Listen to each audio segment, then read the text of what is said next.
Hello guys, welcome to Shubham classes. मेरे प्यारे दोस्तों, मैं पीयूष सर आज आप लोगों के लेकर आया हूँ लेसन 2 द ट्रू ब्यूटी, जिसके पोएट हैं थॉमस कैरियो जी।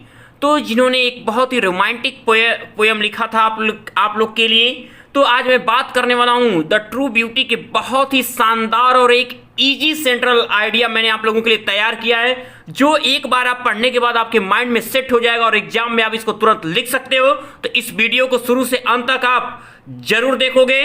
तो देखिए, बात करते हैं हम मेरे प्यारे बच्चों इस सेंट्रल आइडिया आप किसी के द ट्रू ब्यूटी, आपके सेकेंड लेसन के पोयम। देखिए, इसमें आप जैसा कि जानते हो कि क्या था, इसमें जो है the poet prefers spiritual beauty to physical beauty. तो आप इसमें और कि समय आने के साथ साथ क्या होता है, हमारी सुंदरता क्या होती है, खत्म हो जाती है। तो जो फीलिंग होती है लव की, वो भी क्या होती है, खत्म हो जाती है। लेकिन जहां पर जिसके पास प्योर माइंड होते हैं, जेंटल थॉट्स होते हैं, जिसके पास अच्छे क्वालिटीज होते हैं, ऐसे व्यक्ति का जो प्रेम होता है हमेशा के लिए समाप्त होता है। और कभी जो है बेकार की जो शारीरिक सुंदरता है उससे नफरत करने की बात कहते हैं। तो सेंट्रल आइडिया में होता क्या है कि जो पूरे आपके पोयम के जो मेन विचार होते हैं, जो मेन थिंकिंग होती है, मेन थॉट्स होते हैं, कवि ने किस चीज के बारे में शुरू से लेकर अंत तक बताने को, उसके जो केंद्रीय बिंदु होते हैं वही आपके सेंट्रल आइडिया कहलाते हैं। तो इसको आप अपने वो मुख्य भाव आप लिखते हो। तो इसमें क्या है लिखा कवि ने कि आपने दिया कि the poet prefers spiritual beauty to physical beauty. कवि क्या है, कवि जो है स्पिरिचुअल ब्यूटी को फिजिकल ब्यूटी से क्या करते हैं, श्रेष्ठ मानते हैं, उसको ज्यादा महत्व देते हैं। इसमें ये आपका जो है कॉन्टेक्स्ट भी बन सकता है। अगर एक्सप्लेनेशन लिखने के लिए आता है तो ये लाइन आपकी कॉन्टेक्स्ट भी आप बना सकते हैं इसको। तो ये भी बहुत मोस्ट इंपॉर्टेंट है आपके लिए। आगे कहा कि इसमें आप लिखोगे कि ही सेज दैट, वी कहते हैं कि द फिजिकल ब्यूटी डीके, जो आपकी शारीरिक सुंदरता होती है, शारीरिक सुंदरता as a coral lips, rosy cheeks and star like eyes, यानी आप इन्हीं चीजों की ना प्रशंसाएं करते हो, इन्हीं चीज की बड़ाई करते हो। तो उन्होंने कहा कि the physical beauty decay with the passage of time, समय के साथ साथ क्या होती है, ये शारीरिक सुंदरता खत्म होती है। और जब शारीरिक सुंदरता खत्म होती है तो कवि ने क्या कहा था कि आपके अंदर की जो प्रेम की अनुभूति होती है, the feeling of love also decay, जो आपकी प्रेम की अनुभूति होती है वो भी क्या होती है, खत्म हो जाती है। कोई भी हर व्यक्ति सुंदरता की तरफ भाग रहा है तो सुंदरता नहीं है। अगर वो व्यक्ति जल गया तो क्या उससे वही प्रेम बना रहेगा, नहीं बना रहेगा, क्योंकि आप स्वार्थी हो। तो as a result the lover's feeling for his beloved, तो परिणाम स्वरूप क्या होता है, अपनी प्रेमिका के लिए उस प्रेमी की जो भावनाएं होती हैं कूल डाउन, यानी कि क्षीण होने लगती हैं, कम होने लगती हैं। बट बात करते हैं जब आपके आध्यात्म की तरफ बात करते हैं, उस स्पिरिचुअल ब्यूटी में क्या चीजें आती हैं, smooth and steadfast mind, gentle thoughts and calm desires and equal love combined, ऐसी चीजें जो स्पिरिचुअल ब्यूटी के अंतर्गत आती हैं। But spiritual beauty never dies, लेकिन जो आध्यात्मिक सुंदरता है, जो हमारे ये अंदर की मन की सुंदरता है, हमारे अंतरात्मा की जो सुंदरता है, नेवर डाइज, कभी समाप्त नहीं होती, कभी मरती नहीं, अर्थात कभी समाप्त नहीं होती है। द पोएट देयरफॉर, इसलिए कवि glorifies the beauty of mind and soul, इसलिए कवि जो है मन और आत्मा की सुंदरता की प्रशंसा करते हैं। Which is the true beauty, जो वास्तव में सच्ची सुंदरता है, यही ट्रू ब्यूटी है। कौन, beauty of mind and soul, यही सबसे श्रेष्ठ आपकी सुंदरता है। और it goes on inspiring the lover with greater eagerness and power, ये क्या है, ये किसी प्रेमी के अत्यधिक उत्सुकता और शक्ति के, उसके यानी अंदर से जो अंतरात्मा के द्वारा उसको जो प्रेरणा आती है, उसके द्वारा ये क्या होता है, वह प्रेम बना रहता है। क्योंकि उसने उसके गुणों से प्रेम किया, उसके शारीरिक सुंदरता से प्रेम किया होता है, तो उसका प्रेम बना नहीं रहता। तो ये चीजें आपके मुख्य बिंदु थे द ट्रू ब्यूटी को, थॉमस कैरियो ने इसको लिखा था। अब मैं बात करने वाला हूं इसी वीडियो में आपके ही दैट लव से लेकर आपके मस्ट वॉस्ट अवे तक के, यानी 6 लाइन के आपके एक्सप्लेनेशन के बारे में, तो आप इसको आगे वीडियो देखते रहिए, अंत आपका बहुत शानदार होने वाला है। जैसा कि मैं आपको लास्ट वीडियो में कैरेक्टर ऑफ हैप्पी लाइफ के एक्सप्लेनेशन के समय में बता चुका हूं कि एग्जाम में लिखा कैसे होता है। लिखा होता है कि explain the following lines with reference to the context. क्योंकि इस साल आपका ये जो एक्सप्लेनेशन है 10 मार्क्स का हो गया है रेफरेंस और कॉन्टेक्स्ट के साथ। तो 10 इसमें पोएट्री से 10 मार्क्स आपके किससे प्रोज से आपको लेंगे, यानी ये 20 मार्क्स तो आप ऐसे ही ले लोगे। कितना आसान हमने आपको दिया है बताओ। तो इसलिए पूरी तरह से एक्सप्लेनेशन को क्लियर कर लोगे मेरे बच्चों। देखिए पहले क्या करके लिखा रहता है कि explain the following lines with reference to the context.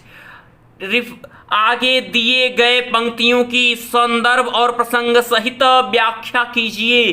तो आप पहले क्या करो, उसको पढ़ो कि ये किस पाठ से है और इसके पोएट कौन है, क्योंकि तभी आपका रेफरेंस जो होगा 2 मार्क्स का आपका क्लियर होगा। क्या लिखा है यहाँ पर पढ़ेंगे हम कि he that loves of rosy cheeks और coral lip admires or from star like eye does seek fuel to maintain his fire as old time makes this decay so his flames must waste away। तो इसका मतलब अरे रोजी chicks की बात करी, coral lips की बात की, स्टार लाइक, अरे ये तो शरीर की सुंदरता, यानी ये तो द ट्रू ब्यूटी का आया हुआ है ये पोएम, द ट्रू ब्यूटी का। अरे इसके कौन थे सर, बताए थे कि थॉमस कैरियो थे। तुरंत आपका रेफरेंस क्लियर हो गया।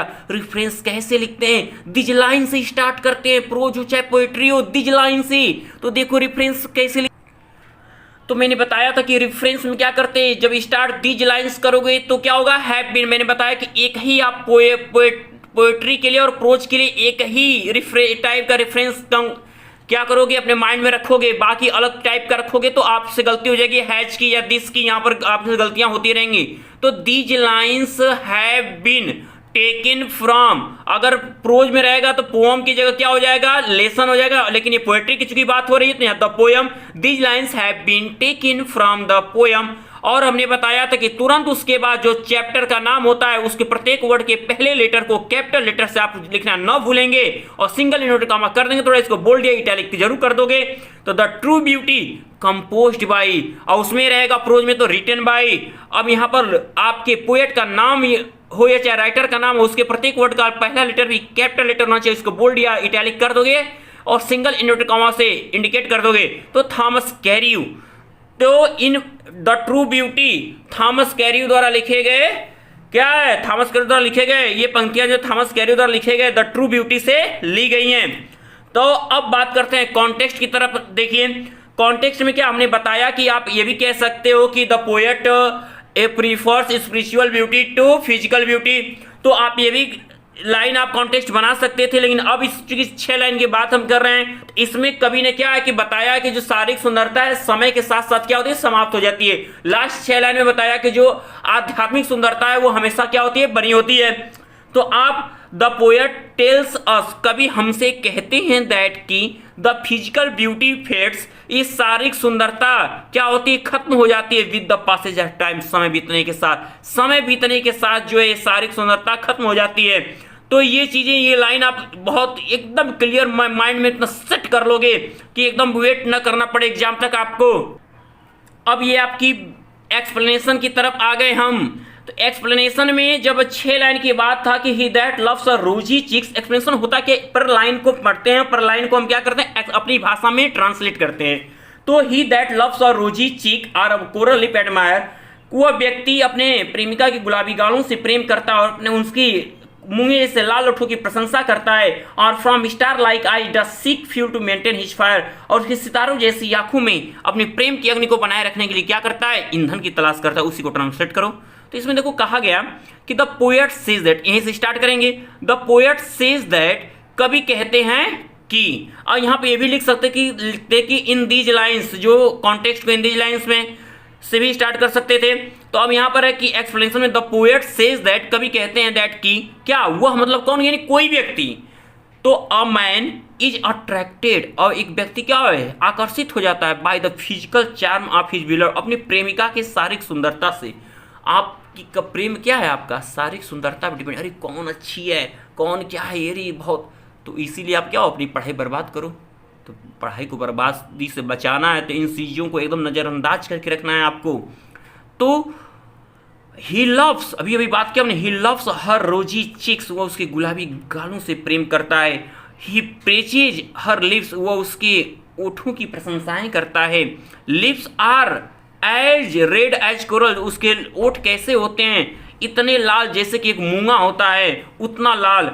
और इसी की बात चर्चा किया इसमें, तो he keeps the fire of his love, वो अपने प्रेम की जो अग्नि है उसको बनाए रखता है, अलाइव बाय हर आइज, उसकी आंखों में खोजकर। अब वो उसकी आंखों के द्वारा, आंखों में अपने प्रेम को हमेशा सजीव रूप में बनाए रखता है उस अग्नि को। Which are as bright as the star in the eyes, जो पूरी तरह से क्या है, आकाश में एक सितारों की तरह चमक रही होती है, उस आंखों में अपने प्रेम की अग्नि को क्या होता है, वह बनाए रखता है।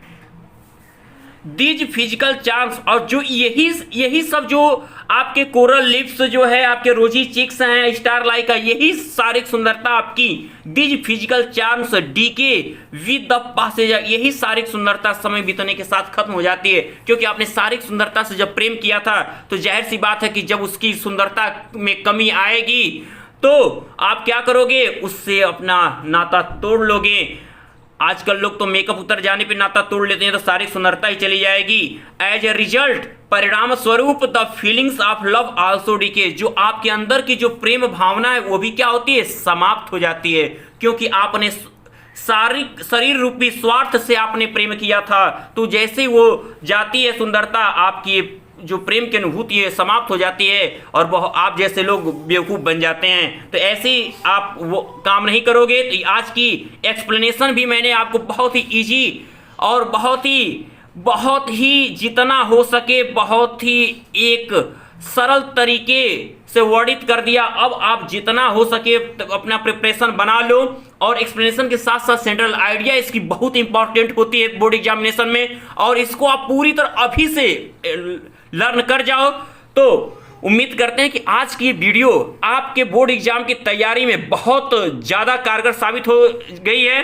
तो अब आप मेरे इस वीडियो को लाइक और शेयर जरूर कर दें, और यदि जिस भी विद्यार्थी ने हमारे शुभम क्लासेस के चैनल को अभी सब्सक्राइब नहीं किया है, वो आगे की बहुत महत्वपूर्ण वीडियो पाने के लिए इस चैनल को सब्सक्राइब करना न भूलें। तो आप सभी के अभी से आपको गुड लक कि अपनी प्रिपरेशन बहुत